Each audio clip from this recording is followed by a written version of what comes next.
Student, मैं गरिमा राठौर फिर से आपका स्वागत करती हूँ ऑन श्री करनी अकेडमी एंड एजुटेक। मैं यहाँ पे आपकी केमिस्ट्री एजुकेटर हूँ। और बेटा हम लोग हमारे 11th क्लास का केमिस्ट्री का फर्स्ट चैप्टर स्टडी कर रहे थे, बेसिक्स ऑफ केमिस्ट्री में, जिसमें हम लोग काफ़ी कुछ अब पढ़ चुके हैं। हमने सार्थक अंकों के बारे में पढ़ लिया, किसे कहते हैं, सार्थक अंक को फाइंड आउट करना सीख लिया कि हम कैसे निकाल सकते हैं दी गई संख्या में कितने सार्थक अंक हैं। इसके अलावा हमने ये भी सीख लिया है कि यदि हमारे पास कोई कैलकुलेशन आई है, कोई वैल्यू हमारे पास है, जिसमें हमें ये तो पता चल गया कि कुछ अंक सार्थक है और कुछ अंक ऐसे हैं जो सार्थक नहीं है, तो हमने कल की जो क्लास थी उसमें ये भी सीख लिया कि हम किस प्रकार से वे अंक जो सार्थक नहीं हैं उन्हें हटाएंगे कैसे। वो नियम भी हमने पढ़ लिए और मैंने कल आपको एग्जाम्पल्स भी बता दिए थे कि हम किस तरह से किसी दी गई संख्या को सार्थक अंक में कन्वर्ट कर सकते हैं, किस तरह से हमें रिमूव करने के टाइम पर नियमों को फॉलो करना है, वो बात भी हम कल कर चुके थे। साथ ही साथ में किस प्रकार अगर हमारे पास दी गई बहुत सारी संख्याएं हैं जो पॉइंट में हैं, उनका यदि हमें योग करना है, यदि हमें उनका सब्ट्रैक्शन करना है, तो हम जो वैल्यू आएगी उसे किस प्रकार सार्थक अंक में तब्दील करेंगे, वो मैंने आपको बता दिया था। इसके अलावा गुणा होगा और भाग होगा तो किस प्रकार से हम हमारे उत्तर को सार्थक अंकों में कन्वर्ट करेंगे, इतनी चर्चा हम कर चुके हैं। क्लियर है बात। आज हम लोग स्टार्ट करेंगे इसी चैप्टर का बहुत इंपॉर्टेंट टॉपिक, जिसे कहते हैं रासायनिक संयोग के नियम। क्योंकि हम केमिस्ट्री पढ़ रहे हैं, रसायन विज्ञान पढ़ रहे हैं, तो रसायनों से संबंधित नियम सबसे पहला बेसिक टॉपिक है जो आपको समझ आना चाहिए। ठीक है, तो इसी से रिलेटेड आज हम चर्चा स्टार्ट करेंगे हमारी। देखिए, रासायनिक नियम संयोग के नियमों के बारे में हम चर्चा करते हैं। ठीक है, कई नियम दिए गए हैं बेटा रासायनिक संयोग के। सबसे पहले हम बात करते हैं कि रासायनिक संयोग का क्या मतलब है। देखिए, सबसे सिंपल से सिंपल उदाहरण मैं आपको बताती हूँ। यदि हम बात करते हैं जल की, तो जल जो है हमारे जीवन के लिए कितना अनिवार्य है, इस बात से अब आप लोग अनजान तो नहीं है। ठीक है, लेकिन ये भी क्लियर है जल के लिए, अगर मैं आपके सामने जल का फॉर्मूला लिख रही हूँ H2O, तो ये बात बिल्कुल साफ साफ दिखाई दे रही है कि जल में 2 अणु तो हाइड्रोजन के हैं और 1 अणु जो है वो ऑक्सीजन का है। यानी कहीं ना कहीं इतनी आवश्यक चीज जो है हमारे जीवन के लिए, जिसे हम जल कह रहे हैं, उसमें भी कुछ अलग अलग प्रकार के अणुओं का संयोग हुआ है। समझ रहे हो बात को। संयोग द्वारा हाइड्रोजन और ऑक्सीजन के संयोग होने से ही क्या मिला है, जल मिला। समझ आ रही है बात। तो रासायनिक संयोग के नियम इतने इंपॉर्टेंस क्यों रखते हैं, क्योंकि यदि हम केमिस्ट्री पढ़ रहे हैं तो हमें ये पता होना चाहिए बेटा कि हम किसकी बात कर रहे हैं। ठीक है, हमें पता है कि हमारे आसपास जितने भी रसायन उपस्थित हैं, उन सभी रसायनों के निर्मित होने के पीछे कुछ या ज्यादा, कम या ज्यादा, कहीं ना कहीं रसायनों का आपस में संयोग अवश्य हुआ है। ठीक है बेटा, तो ये बात हमें बिल्कुल भी अपने दिमाग से नहीं निकालनी है। इसीलिए ये जो टॉपिक है रासायनिक संयोग के नियम, ये इतने इम्पोर्टेंट हो जाते हैं। क्लियर हुई बात। तो आइए देखते हैं क्या क्या बातें हमें इसमें पढ़नी है। रसायनज्ञों ने रासायनिक परिवर्तनों के मात्रात्मक अध्ययनों के आधार पर निम्न नियम प्रस्तुत किए, जिन्हें रासायनिक संयोजन के नियम कहते हैं। किसने प्रस्तुत किए? बहुत सारे, कोई एक नियम बनता है तो उसको हम एक बार कहते ही, किसी बात को किसी भी इंसान के द्वारा एक बार कहते ही हम ये नहीं कह सकते कि उसे एक नियम का रूप दे दिया जाए। उसे बहुत टाइम लगता है, बहुत सारा एक्सपेरिमेंट करना पड़ता है, तब कहीं जाके वो कही हुई बात जो है वो नियम का रूप लेती है। तो इस तरह से क्या किया गया कि बहुत सारी केमिकल रिएक्शन जो थी, अलग अलग पदार्थों को मिला के बहुत सारे नए नए रसायनों का निर्माण किया गया और उन सब के बहुत बार टेस्ट किए गए, तब कहीं जाके धीरे धीरे अलग अलग प्रकार के नियमों को बनाया गया। समझ रहे हो बात को। तो सबसे पहला जो नियम है, सबसे कॉमन और सबसे इजी नियम है, जिसे हम क्या कहते हैं, फर्स्ट नंबर दे रही हूँ मैं इसे, द्रव्यमान संरक्षण का नियम। हम इसे क्या कहते हैं, द्रव्यमान संरक्षण का नियम कहते हैं। क्या बताता है? देखिए, यह नियम फ्रांस के रसायनज्ञ एंटोनी वैन लेवोसियर ने दिया था। शॉर्ट में इसको ए लेवोसियर भी लिखते हैं। फुल नेम है इसका एंटोनी लेवोसियर। कौन से साल में दिया था? 1789 में यह नियम एंटोनी लेवोसियर के द्वारा दिया गया था। ज्यादातर ये नाम एग्जाम में नहीं आता है, सिर्फ लेवोसियर के नाम से इसका नाम फेमस है। तो यदि लेवोसियर की बात आए तो भी ध्यान रखोगे कौन सा नियम दिया था? द्रव्यमान संरक्षण का नियम दिया था। जिस वैज्ञानिक ने, जिस रसायनज्ञ ने, उसका नाम क्या है? लेवोसियर है। क्लियर है बात? आगे चलते हैं। क्या कहता है ये नियम? इस नियम के अनुसार सभी भौतिक व रासायनिक परिवर्तनों में क्रिया में भाग लेने वाले सभी पदार्थों के कुल द्रव्यमान, किसकी बात हो रही है? द्रव्यमान की बात हो रही है। क्रिया के पश्चात बनने वाले सभी पदार्थों के कुल द्रव्यमान के बराबर होता है। क्लियर होगी बात? कैसे? देखो समझो, इसमें हमने क्या बात लिखी है? द्रव्यमान संरक्षण का नियम। तो यहाँ पे चर्चा भी किसकी होगी? द्रव्यमान की चर्चा होगी। तो देखो यहाँ पे लिखा गया है ना कि कुल द्रव्यमान किसका? पदार्थों का। कौन से पदार्थ? जो किसी रासायनिक क्रिया में भाग लेते हैं। और रासायनिक क्रिया में भाग लेने वाले पदार्थों को हम क्या कहते हैं? हम उन्हें कहते हैं क्रियाकारक। क्रियाकारक कहते हैं कि नहीं? क्रियाकारक आपस में क्रिया करके क्या बनाते हैं बेटा? उत्पाद बनाते हैं। समझ आई बात? तो क्रियाकारकों का जितना टोटल द्रव्यमान है वो किसके इक्वल रहता है? उत्पाद के, यानी रासायनिक क्रिया के पूर्व और रासायनिक क्रिया के पश्चात जो द्रव्यमान है वो समान रहता है। द्रव्यमान में कोई परिवर्तन परिलक्षित नहीं होगा।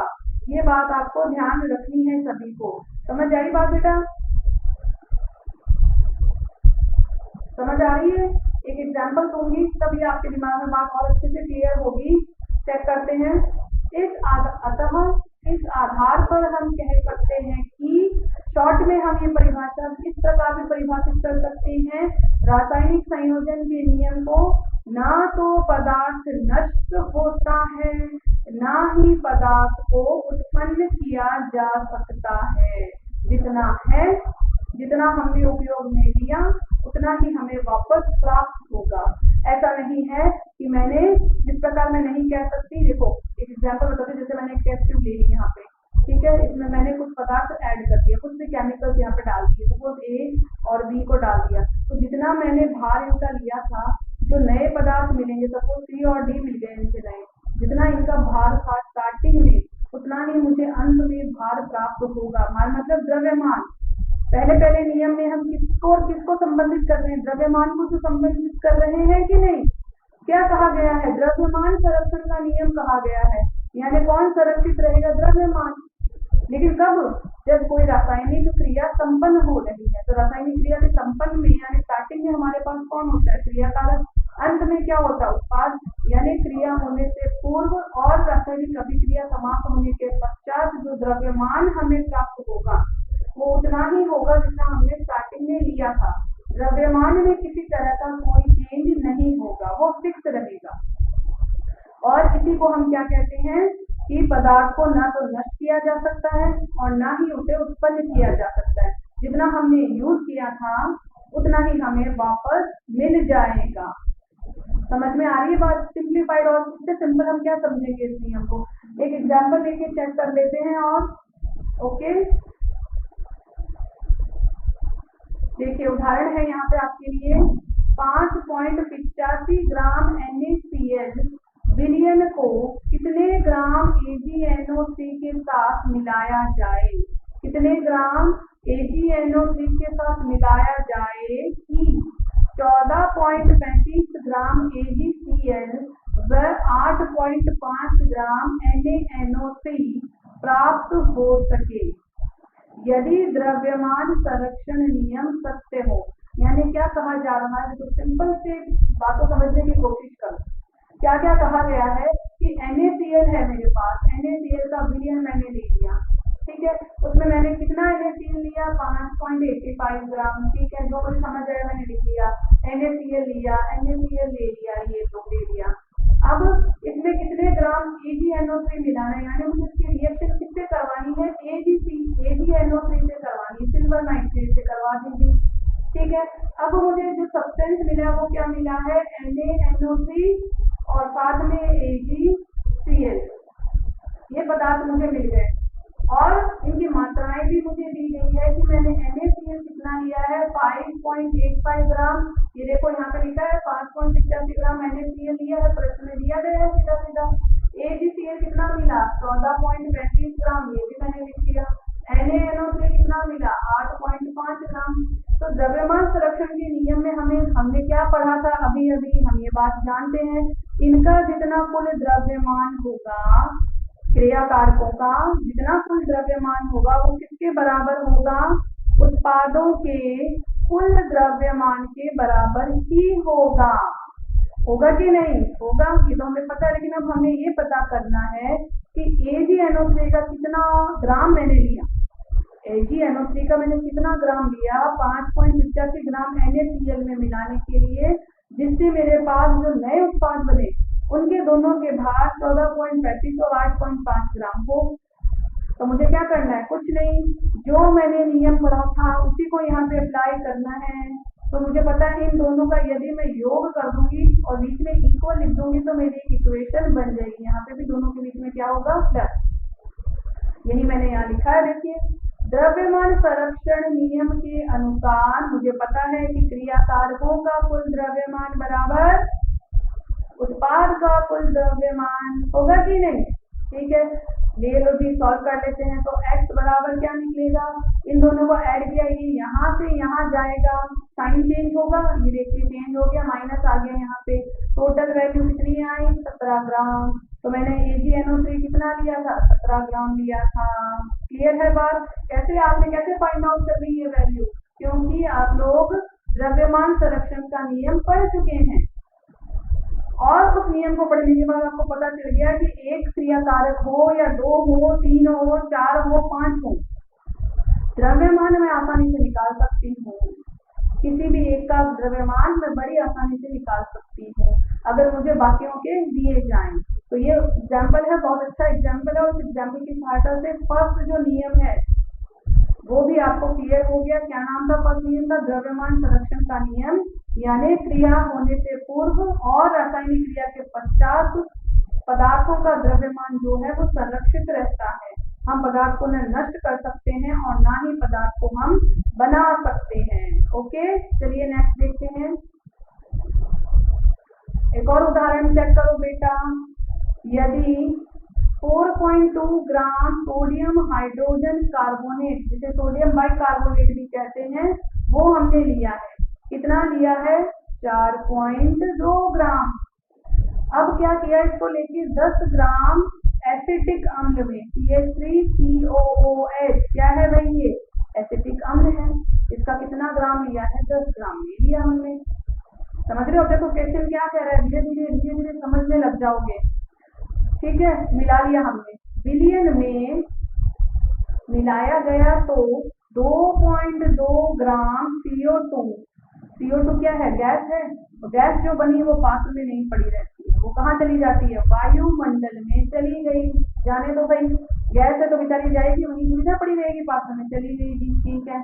फिर क्या कह रहा है प्रश्न, और 12.0 ग्राम अवशेष,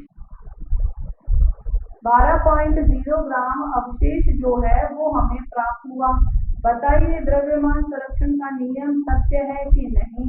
यानी ये प्रश्न क्या कह रहा है, क्या पूछ रहा है हमसे, ये हमसे पूछ रहा है कि आपको कुछ 1-2 केमिकल्स लिए, कौन कौन से, सोडियम बाइकार्बोनेट और एसिटिक अम्ल ले लिया, दोनों को मिला दिया, दोनों का कुछ भार आपको दे दिया, ठीक है। उससे आपको जो भी पदार्थ मिल रहे हैं, उन दोनों की क्रिया से आपको जो भी पदार्थ मिल रहे हैं उसमें से एक है CO2, वो तो चली गई बाहर। अब वो CO2 के कितने ग्राम चले गए, 2.2 ग्राम चले गए, ये भी हमें प्रश्न में दे दिया गया है। और जो बच गया है वो है 0.0 ग्राम। अब हमें इस जितना भी प्रश्न में डेटा दिया गया है उससे हमें ये चेक करना है। प्रश्न हमसे ये पूछ रहा है कि भाई तुम देखो, इस अभिक्रिया को देखो, इनके द्रव्यमान को देखो, भार को देखो, समझो और मुझे ये बताओ कि द्रव्यमान संरक्षण का नियम यहाँ पे लागू हो रहा है या नहीं। यदि नियम लागू होता है तो आपकी रिएक्शन सही है, आपका प्रश्न सही है, आपका उत्तर सही है। यदि द्रव्यमान संरक्षण का नियम यहाँ पे लागू नहीं हो रहा मतलब रिएक्शन ही गड़बड़ है, कुछ ना कुछ गड़बड़ कर दी है हमने। तो हम चेक करते हैं बेटा। तो देखिए आपके सामने सॉल्यूशन लिखा है, हमें अभिकारक तो दिए गए थे, हमने वही लिख लिया NaHCO3। इसको किसने मिलाया? एसिटिक अम्ल में CH3COOH में हमने मिला दिया। ठीक है भाई, बहुत अच्छी बात है, मिला दिया। अब इनके मिलाने पर क्या होता है, CO2 गैस हमें निकलती है। तो मैंने क्या किया, CO2 गैस को ये जो है यहाँ से COO इसको ले लेती हूँ मैं बाहर, ये निकल गई बाहर CO2 कितनी निकली 2.2 ग्राम। तो मैं इसके नीचे इसका भार लिख दूँ, 2.2 ग्राम चली गई बाहर, मेरे पास नहीं है, ये बाहर चला गया। ठीक है, गैस से तो निकल गई बाहर। इसके बाद में क्या लिखा हुआ है कि NaHCO3 का भार था 4.2 ग्राम, एसिटिक अम्ल का मैंने लिया था 10.0 ग्राम, और जो भी बच गया मेरे पास, कौन बच गया? अब जब मैंने इसमें से CO2 हटा दी तो क्या बच गया, CH3H। ये H कहाँ जाएगा, ये जो H है इस H के साथ मिलकर जल बनाएगा। ये बना दिया एक तो जल और दूसरा बन जाएगा लवण। देखिए ये अम्ल है, ये क्षार है जिसमें कार्बोनेट है, सोडियम बाइकार्बोनेट। जब आप इस तरह के क्षार और अम्ल की अभिक्रिया कराते हैं तो जल और लवण बनते हैं और साथ में कार्बन डाइऑक्साइड गैस बाहर निकलती है।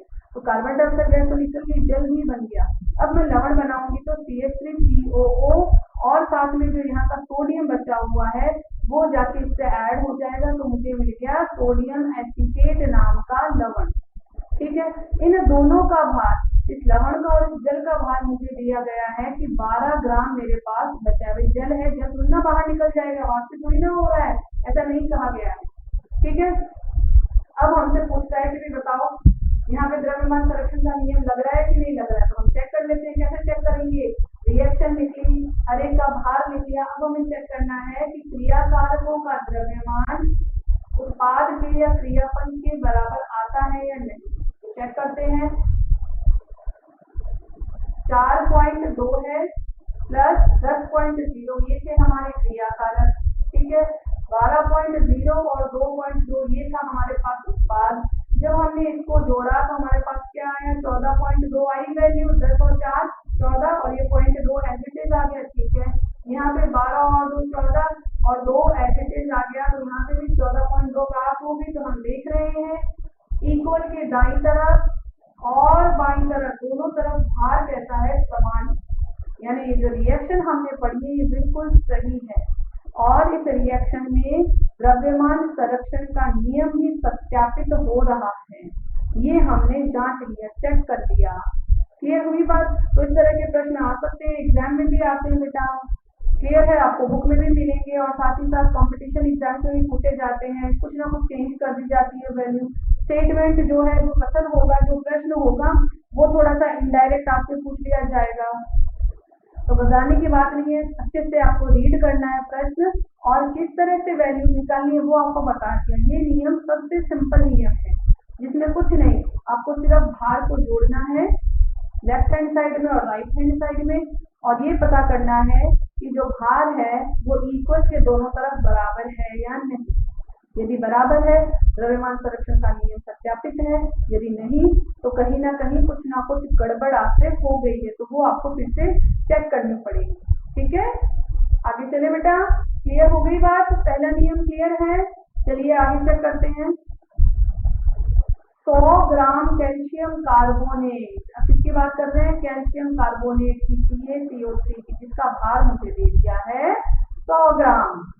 अब क्या कह रहा है प्रश्न, इसको गर्म करने पर 56 ग्राम कैल्शियम ऑक्साइड मुझे प्राप्त हो गया और साथ ही साथ में कौन प्राप्त हुआ, 44 ग्राम CO2 भी प्राप्त हो गई। चलो भाई ठीक है, समझ में आ गई बात। आगे क्या कह रहा है, सिद्ध कीजिए कि आंकड़े द्रव्यमान संरक्षण के नियम के अनुरूप हैं। फिर से वैसा ही प्रश्न है, तो आपको करना क्या है, आपको इस सूत्र और इन सूत्रों को रिलेट करके सबसे पहले इक्वेशन बनानी है, ठीक है। और देखो बिल्कुल साफ कहा गया है कि CaCO3 को मैंने गर्म कर दिया, यानी इसको गर्म करने पर ये दोनों पदार्थ मुझे मिल रहे हैं। तो मैं रिएक्शन लिख सकती हूँ कि नहीं, देखो चेक करते हैं। CaCO3 मुझे दिया गया था, लिख लिया मैंने एज इट इज। सबसे पहले आपको यही करना है, कोई भी क्वेश्चन पढ़ो, पढ़ते ही उसको फटाफट से रिएक्शन का फॉर्म दे दो, टाइम मत लगाओ। रिएक्शन अगर आपने बना ली तो आप बहुत आसानी से क्वेश्चन सॉल्व कर सकेंगे। देखिए तो CaCO3 को गर्म किया तो क्या मिल गया, एक तो कैल्शियम ऑक्साइड, बिल्कुल देखिए कैल्शियम और एक ऑक्सीजन चली गई, CaO क्या बच गया, एक कार्बन और 2 ऑक्सीजन बची है मेरे पास। तो उससे क्या बन जाएगा, CO2 बनेगा कि नहीं, बिल्कुल बनेगा, यानी रिएक्शन मैंने सही लिखी है। अब इसमें क्या दिया गया है, कैल्शियम कार्बोनेट का भार मैंने लिख लिया यहाँ पे 100 ग्राम मुझे दिया है प्रश्न में। 56 ग्राम कौन बना, कैल्शियम ऑक्साइड, ये लिख लिया मैंने। CO2 कितनी बनी, 44 ग्राम। चलो ठीक है, इससे ज्यादा सिंपल प्रश्न और क्या मिलेगा। अब आपको यही तो देखना है कि 100 ग्राम इन दोनों को ऐड करने पर भी मुझे 100 ग्राम मिलता है कि नहीं। चलो मैं चेक करती हूँ, ये देखिए 56 + 44, 6 और 4 10 और ये 10 हो गए मेरे पास पूरे 100 ग्राम। यानी द्रव्यमान संरक्षण का नियम यहाँ पर भी सत्यापित होता है, यानी ये जो अभिक्रिया है बिल्कुल द्रव्यमान संरक्षण के नियम के अनुरूप ही संपन्न हो रही है, यानी मुझसे कोई गलती नहीं हुई है, क्वेश्चन सॉल्व हो गया है, मार्क्स मुझे मिल गए हैं। क्लियर हो गई बात, रिएक्शन बना लोगे समझ के, प्रश्न में सब कुछ दिया होता है, थोड़ा ध्यान से उसको रीड करने की जरूरत होती है आप लोगों को, बस। क्लियर है, आगे चलते हैं बेटा। ये देखिए दूसरा नियम, ये है हमारे रासायनिक संयोजन का दूसरा नियम।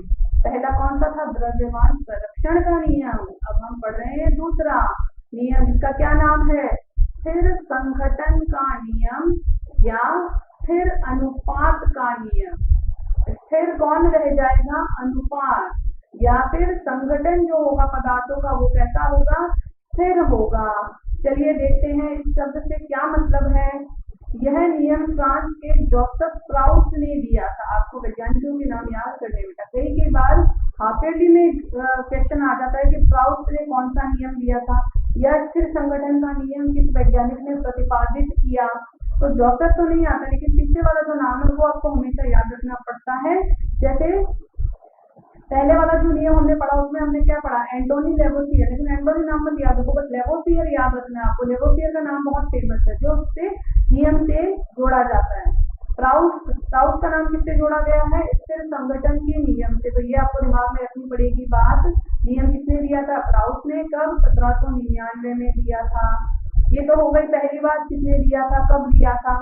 अब क्या कहता है ये नियम, ये चेक करते हैं क्या कथन है इस नियम का। प्राउस्ट ने इस नियम में क्या कहा, ये कहा गया कि यह नियम किसी यौगिक में उपस्थित तत्वों के द्रव्यमान पर आधारित है। अरे ये तो हमें पता ही है कि कोई भी यौगिक जब बनता है तो वो कब बनता है, जब कई तत्व प्लस तत्व, यूं लिख दूं, कई तत्व आपस में जुड़ जाते हैं, तब जो नई चीज हमें मिलती है हम उसे कहते हैं यौगिक। ठीक है, तो क्या बताता है, यौगिक में उपस्थित तत्वों के जो द्रव्यमान है उनके बारे में हमें ये कुछ बताता है। ये तो हमें बताया है, इसका इंट्रोडक्शन दिया है नियम का। अब हमें देखना है कि कहता क्या है, तत्वों के द्रव्यमानों के बारे में यह नियम क्या हमें बताना चाह रहा है। तो देखो यहाँ पे है, इस नियम के अनुसार किसी, तो मैं करेक्ट करती हूँ, किसी शुद्ध यौगिक के नमूने में तत्वों के द्रव्यमान, किसके बारे में बात हो रही है, तत्वों के द्रव्यमान के बारे में बात हो रही है, का अनुपात स्थिर रहता है ना। देखो हेडिंग क्या लगाई थी, स्थिर अनुपात का नियम। तो कौन स्थिर रहेगा, अनुपात स्थिर रहेगा, लेकिन कहाँ स्थिर रहेगा ये हम चेक करेंगे एग्जाम्पल की सहायता से। पहले इसका स्टेटमेंट देखो क्या बता रहा है, इस नियम के अनुसार किसी शुद्ध यौगिक के नमूने में तत्वों के द्रव्यमान का अनुपात स्थिर रहता है, चाहे यौगिक किसी भी विधि या स्रोत से प्राप्त होता है। यानी अगर मैं आपसे कहूँ कि आपके स्कूल के लैब में जाओ और पता लगाओ कि सल्फ्यूरिक अम्ल है या नहीं, तो आप देखोगे क्या सूत्र मिलेगा आपको, H2SO4। फिर मैं कहती हूँ कि दूसरे स्कूल में जाके देखो तो आपको पता चलेगा वो भी H2SO4 है, बाजार से लेके आओ वो भी H2SO4 है। यानी यदि मैं किसी यौगिक की बात करती हूँ तो उसमें जितने भी तत्वों ने भाग लिया है, उस यौगिक को निर्मित करने के लिए जितने भी तत्वों ने उसमें भाग लिया है, उन सभी की संख्या या यूं कहूँ उन सभी का द्रव्यमान हमेशा फिक्स रहता है, निश्चित रहता है, या फिर जो हेडिंग में लिखा गया है कैसा रहता है, स्थिर। वो अनुपात, वो संख्या, वो द्रव्यमान कभी नहीं बदलता। चाहे आपने यौगिक कहीं से भी लेके आए हैं, चाहे यहाँ से ले लो या किसी और मार्केट से ले लो, आपकी मर्जी है। तब यौगिक के बारे में बात कर रही हूँ। चलो एक और एग्जांपल हम इसका देख लेते हैं। जैसे मैं बात कर रही हूँ जल के बारे में। जल भी क्या है, एक यौगिक है जो हाइड्रोजन और ऑक्सीजन से मिलकर बना है। आप चाहे बिसलरी का पानी पी लो, चाहे नल का पानी पी लो, चाहे बारिश के जल की बात कर लो, हर बार जल का फॉर्मूला क्या होगा, H2O। यानी हमें ये पता है यदि हम जल कह रहे हैं तो उसमें 2 हाइड्रोजन जिनका भार कितना होगा 2 ग्राम और ऑक्सीजन जिसका कितना होगा 16 ग्राम। यानी द्रव्यमान के अनुसार ये जो तत्व है ये हमेशा निश्चितता के साथ एक दूसरे के साथ संयोग करते हैं। ये रेशियो जो है, ये जो अनुपात है इनके एक दूसरे के साथ संयोग करने का, ये हमेशा फिक्स रहता है। क्लियर हुई बात? यानी जब भी हम जल की बात करेंगे तो उसमें अनुपात को मैं काट दूंगा सिंपल, तो कितना मिलेगा 1:8। यानी जल में हाइड्रोजन और ऑक्सीजन, चाहे अमेरिका से लेके आ जाओ पानी, फिर भी उसमें हाइड्रोजन और ऑक्सीजन का अनुपात कितना होगा, 1:8 होगा हमेशा। ये मतलब है इस नियम का, प्राउड के नियम का, कि तत्वों का जो द्रव्यमान है उसका अनुपात हमेशा कैसा रहता है, स्थिर रहता है। और इसीलिए इस नियम को किस नाम से जाना जाता है, स्थिर अनुपात का नियम। क्या कहते हैं इसे, स्थिर अनुपात का नियम भी इसे कहा जाता है। क्लियर हो रही है बात आप सभी के दिमाग में? तो यह नियम किसने दिया है, प्राउड ने दिया है। ये बात हम पढ़ चुके हैं, कौन से साल में दिया है ये आपको थोड़ा सा नोट डाउन करना है। और साथ ही साथ स्थिर अनुपात का नियम क्यों कह रहे हैं, ये बात भी आपको अपने दिमाग में रखनी है। एग्जाम्पल आपको बहुत अच्छे से मैंने बता दिया है जल का, इससे सिंपल एग्जाम्पल कोई नहीं मिलेगा। ठीक है बेटा, क्लियर है इतनी बातें? चलो आओ चेक करते हैं। जैसे यदि हम कह रहे हैं लाइमस्टोन, ये है लाइमस्टोन। यदि लाइमस्टोन की बात करें तो लाइमस्टोन जो है, लाइमस्टोन को फॉर्मूला क्या है, CaCO3। इस तरह से भी हम उसे निरूपित कर सकते हैं। CaCO3 को गर्म करने पर हमें क्या प्राप्त होगा, CaCO3 को गर्म किया, CaO प्लस CO2। ठीक है, कोयले को हवा में जलाया तो जलाने पर हमें कौन प्राप्त हुआ, देखिए चेक करते हैं। कोयला मतलब कार्बन से बना हुआ, जलाना मतलब ऑक्सीजन से अभिक्रिया करवाना, ये हमने ऑक्सीजन ले ली, क्रिया करवा दी, तो क्या मिल गया CO2। तो कोयले को हवा में जलाया तो कौन मिलेगा, CO2, जिसका फॉर्मूला फिक्स है। अगर मैं कह रही हूँ कार्बन डाइऑक्साइड, तो एक कार्बन और 2 ऑक्सीजन के संयोग से ही हमेशा कार्बन डाइऑक्साइड मुझे प्राप्त हो सकती है। क्लियर हुई इतनी बात दिमाग में? संगमरमर पर तनु HCl की क्रिया कराने पर, यदि मैं संगमरमर की बात करती हूँ तो मैं किसकी बात कर रही हूँ, CaCO3, फिर से कैल्शियम कार्बोनेट की बात कर रही हूँ। और रिएक्शन किसमें करवाई है, HCl जो है उसकी और CaCO3 की अभिक्रिया करवाई, जिससे मुझे मिल गया CaCl2 plus H2O plus CO2। तो ये कुछ उदाहरण हैं जिनसे ये पता चल रहा है हमें कि हर एक का जो फॉर्मूला है वो हमेशा फिक्स रहता है, चाहे हम किसी भी यौगिक की बात करें। और यदि हम किसी यौगिक को तोड़ रहे हैं, जैसे यहाँ पर और यहाँ पर हम 2 अलग अलग यौगिकों की अभिक्रियाएं करवा रहे हैं, तो भी उससे हमें जो पदार्थ प्राप्त होते हैं, उन पदार्थों का फॉर्मूला, उन पदार्थों में उपस्थित तत्वों की संख्या, उनका अनुपात भी हमेशा फिक्स रहता है, निश्चित रहता है। क्लियर हुई बात आपके दिमाग में? चाहे आपने वो पदार्थ कहीं से भी प्राप्त किया हो, चाहे कार्बन डाइऑक्साइड गैस आपने लाइमस्टोन को गर्म करके प्राप्त की है, चाहे कार्बन डाइऑक्साइड गैस हम श्वसन में बाहर छोड़ रहे हैं, फॉर्मूला उसका CO2 ही रहेगा। इतनी बात क्लियर है दिमाग में? कितने नियम पढ़े हैं? सिर्फ 2 नियम पढ़े हैं आपने। एक लेवोसियर ने दिया था, दूसरा प्राउड ने दिया है। पहला नियम क्या बता रहा था द्रव्यमान के बारे में कि द्रव्यमान कैसा रहता है? सदैव संरक्षित रहता है। द्रव्यमान को न हम बना सकते हैं, न हम उसे नष्ट कर सकते हैं। ठीक है। और दूसरा नियम क्या बताता है? स्थिर अनुपात के बारे में बताता है। स्थिर अनुपात का क्या मतलब है? जब भी कोई यौगिक बनता है उसमें उपस्थित तत्वों का द्रव्यमान हमेशा स्थिर रहता है। ठीक है।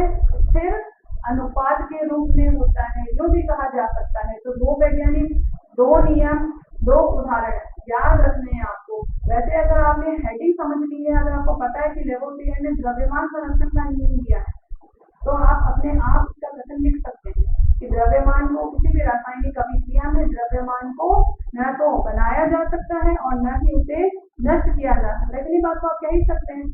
स्थिर अनुपात में क्या कहना है कि अनुपात स्थिर रहता है, किसका और कब? ये 2 बातें आपको दिमाग में रखनी है। जब तत्व से यौगिक बनता है तो उस यौगिक में उपस्थित तत्वों का अनुपात सदैव ही स्थिर रहता है, अपरिवर्तित रहता है, फिक्स रहता है, निश्चित रहता है। ऐसा आप यूज कर सकते हैं। एग्जाम्पल आपके सामने है, परिभाषा के साथ एग्जाम्पल तो लिखना ही चाहिए। क्लियर है बात सभी के दिमाग में? मेरे ख्याल से बहुत इजीली आपको बताई गई है। अगला नियम है गणित अनुपात का नियम। बहुत इंपॉर्टेंट है। देखिए किसने दिया था? डाल्टन ने यह नियम दिया था। कब दिया था? 1803 में दिया था। और इस नियम की सत्यता की जांच किसने की थी? बर्जीलियस ने। ठीक है, कंफ्यूज नहीं होना। नियम दिया था डाल्टन ने, बट वो उसको करेक्टली बता नहीं पाया था, तो उसी के नियम को फिर से बाद में प्रूव किया था बर्जीलियस ने। क्या कहता है ये नियम? इस नियम के अनुसार जब 2 तत्व आपस में मिलकर एक से अधिक यौगिक बनाते हैं, तब तत्व के द्रव्यमानों जो दूसरे तत्व के निश्चित द्रव्यमान से संयोग करते हैं में एक सरल अनुपात होता है। अरे भाई क्या कहा गया? समझ नहीं आया? नहीं, बड़ा लंबा सा इसका कथन है। कोई बात नहीं, ऐसे नहीं समझ आता। हम लोग कुछ एग्जाम्पल देखते हैं। जैसे सबसे पहला जो एग्जाम्पल है वो हम लिख रहे हैं कार्बन और ऑक्सीजन के यौगिक के लिए। जब कार्बन और ऑक्सीजन की बात करो तो कार्बन मोनोऑक्साइड भी बनता है, कार्बन डाइऑक्साइड भी बनता है। जरूरी थोड़ी ना सिर्फ एक ही यौगिक बना सकता है। जब हम जल और जब हम हाइड्रोजन और ऑक्सीजन की बात करें तो वे जल भी बनाते हैं, वे हाइड्रोजन परऑक्साइड भी बनाते हैं। समझ रहे हो? तो 2 तत्व एक दूसरे के साथ हमेशा कंबाइन होके एक ही प्रकार का यौगिक बनाए, ये जरूरी नहीं है। अगर वो अलग अलग प्रकार के यौगिक भी बनाते हैं, ठीक है, अगर अलग अलग प्रकार के यौगिक भी बन रहे हैं उनसे, तो भी उनके जो द्रव्यमान होंगे वो एक सरल अनुपात में ही होंगे। ये बात यहाँ पे कही गई है। आओ चेक कर लेते हैं, एग्जाम्पल देखते हैं कार्बन और ऑक्सीजन के यौगिक का। जब कार्बन व ऑक्सीजन 2 तत्व आपस में संयोग करते हैं तो 2 यौगिक हमें मिलते हैं। कौन सा? अभी अभी आपको बताया है, कार्बन मोनोऑक्साइड और कार्बन डाइऑक्साइड। 2 यौगिक हमें मिल गए। दोनों में भार की गणना करते हैं। कार्बन मोनोऑक्साइड में कार्बन का भार 12, ठीक है, और कार्बन डाइऑक्साइड में भी कार्बन का भार कितना है? 12 ग्राम है। ठीक है, हमने लिख लिया इसको, ये बात हमें पता है। कार्बन मोनोऑक्साइड में ऑक्सीजन का भार 16 और कार्बन डाइऑक्साइड में ऑक्सीजन का भार कितना है? 16 × 2 होगा कि नहीं? 32 होगा कि नहीं? 32 होगा। तो इस तरह से हम क्या कह सकते हैं कि ऑक्सीजन यहाँ पे भी कार्बन के साथ जुड़ रही है और यहाँ पे भी कार्बन के साथ जुड़ रही है। ऑक्सीजन का जो नंबर है या ऑक्सीजन का जो भार है वो बदल रहा है। यदि मैं इसको सरल करूं, सिंप्लीफाइड करूं, तो 16 को 32 से काट सकती हूँ। अनुपात क्या आएगा? 1:2। तो ये अनुपात जो है वो हमेशा एक सरल संख्या के रूप में होता है, एक सरल अनुपात के रूप में होता है। यही है इस नियम का मतलब। क्लियर हुई बात? ठीक है बेटा, आज के लिए इतना ही। बाकी की सब टॉपिक्स हम अगली क्लास में डिस्कस करेंगे। आप लोग प्रैक्टिस कीजिए, रिवाइज कीजिए नियमों को। Clear everybody? Okay, thanks for watching the video.